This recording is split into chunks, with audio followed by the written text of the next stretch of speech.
कभी कभी हमें जीवन में अकेले लड़ने की भी आवश्यकता होती है। यह कहानी एक ऐसे लड़के की है जो अपने लक्ष्य की ओर आगे बढ़ने के लिए अपना अकेलापन को एक सुनहरा अवसर बनाता है। एक समय की बात है, एक छोटे से गांव में एक लड़का रहता था।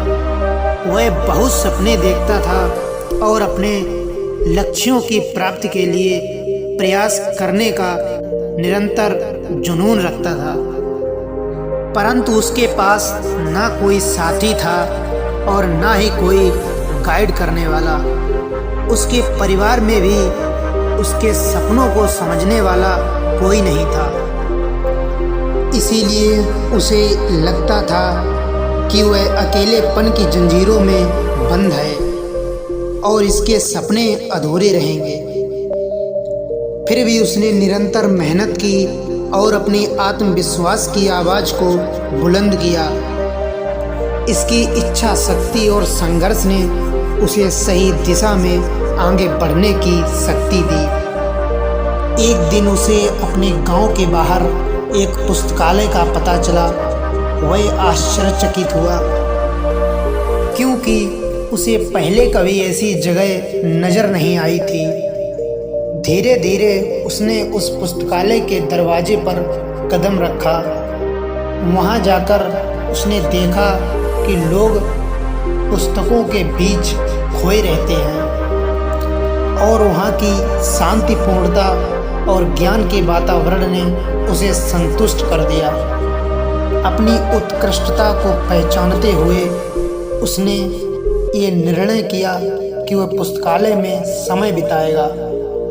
धीरे धीरे वह पुस्तकालय की विभिन्न किताबों को पढ़ने लगा और नई दुनिया की खोज में निकल पड़ा।